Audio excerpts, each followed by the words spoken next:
Hey everybody, how's it going? This is Darrin Goodman with GuitarControl.com bringing you this video lesson.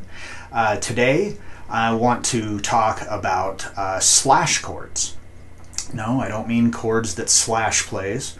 I mean chords that are written maybe a C like D slash F sharp, or A slash C sharp, or G slash B. I mean, you know, there's lots of different ways. So we're going to get into that and talk about what those are and how you can make them yourself. So be sure to click on the link in the description for the tabs, and let's take a look at this. All right. So simply what a slash chord is that you look at the first letter. So let's look at D slash F sharp, or as you would say, you would call it D over F sharp. So a major chord consists of the first, third, and fifth notes of a major scale. I'm not going to get into too deeply with all of the stuff with the theory behind this. I did do a previous lesson on triads that you can go in and check out on the channel in it, and I go more in depth with it. But just to kind of simplify this, we're simply just going to do this. We're going to do D over F sharp. So if you look at the three notes that make up that chord, you've got D as your root, and then you go up 1, 2, 3, 4, 5, like I said. That's your third, which is F sharp, and then your fifth, which is your A.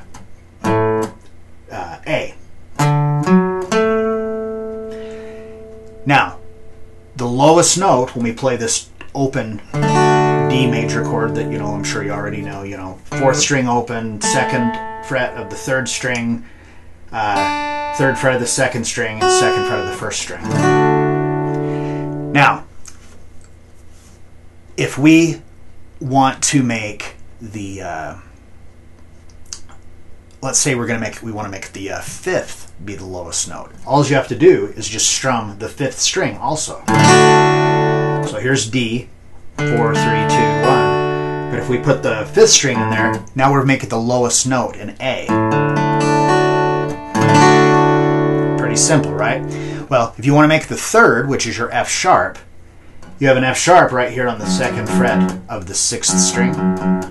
So you can simply take your second finger, or your thumb, and bring it around the top. So that way you can get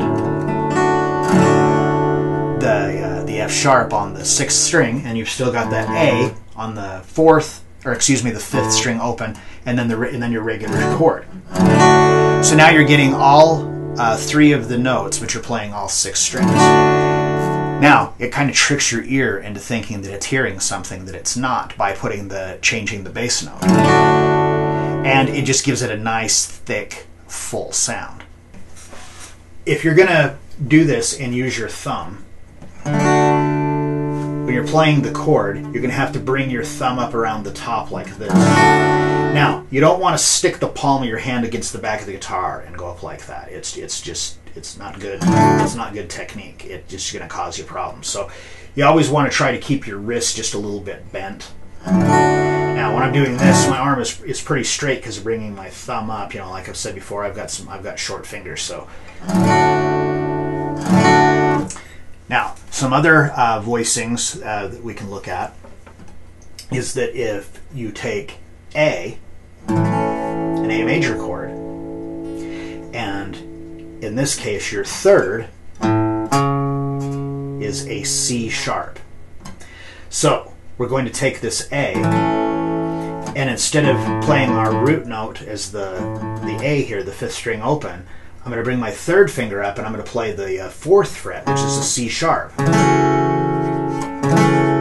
So A, and then A over C sharp.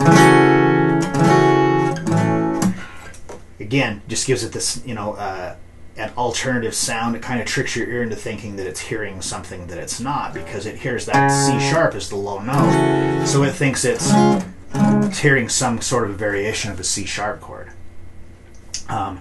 Another cool one that I use exclusively almost when I play F is F over C. So you know, you have your full-on bar chord F, but you also have just this, you know, kind of like an open chord. So we're going to take our first finger and bar it across the first and second string, first fret. Second finger goes on the second fret of the third string, and then normally you would just put your third finger on the third fret of the fourth string and just play those first four strings. But if you move your third finger up to the fifth string and then put your fourth finger right underneath of it, so it's on the third fret of the fourth string, you get this F over C, because now our bass note is a C. I like the way that chord sounds though, and like I said, I use it when I play F. This is always, well, I shouldn't say always, but the vast majority of the time this is the voicing that I use, that I prefer. Okay, so just because you can make the bass note, you know, lower, make a slash chord, doesn't mean that it's going to sound good depending upon the application that you're using. So a good example for this is if we take C, you know, just a regular C chord, you normally do not hit the sixth string. That's an E. So if you played that, then you get C over E. But that's not a very nice sounding interval right there, going from this sixth string to an E to this C on the third fret of the fifth string. So when they're playing together as strumming, it doesn't sound as good. But if you're doing this as a finger style kind of a thing, so if you're playing a C and then you do, you know, you have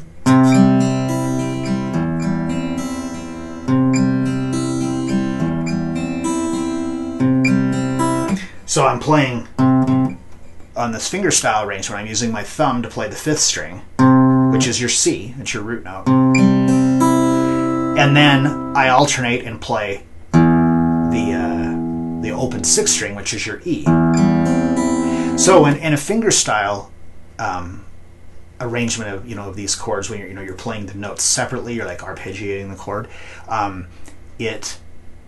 you can get away with doing more because you're not hearing those two notes just, you know, grumbling over the top of each other. So you have, you know, these, you know, all their choices. Now, same thing if you're playing that F. Now you could be bass on 4 to 5, or you could simply, you know, you can just add that note in there because it's already part of the chord. Now, some of them are really, really simple. You don't really have to do anything. Just like we did the A, all you have to do is just hit the sixth string too. But again, it sounds better than the when you're doing C. And you got that, you know, grumbly sounding E to C interval right there. It does sound better. You can take G, just take this regular old G chord. Now, the third in that, it's already given you that little trick I showed you right there, right, is a B. So, if you want to make B the bass note, you just simply don't play the sixth string. So I will actually just take my second finger off, and then my first finger, when it's playing the second fret of the fifth string, I just let the underside of my finger just kind of touch the sixth string, so that way it's muted.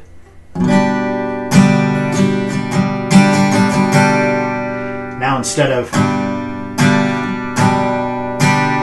you're getting that because now your lowest note is a B instead of the G. All right. I hope that maybe this cleared some things up for you. You know, for when you look at a song and it has a chord that says D/F sharp. Like, what the heck does that mean?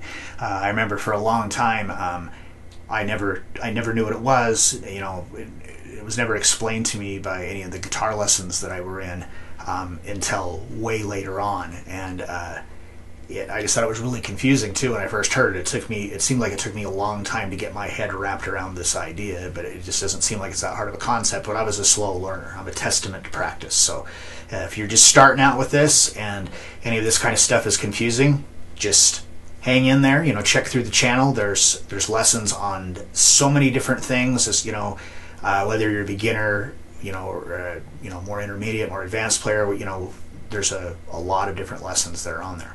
So be sure to subscribe to the channel. Leave me a comment down below. Let me know if there, what it is that maybe in the future you'd like to see me cover in a lesson. And I will see you in the next lesson.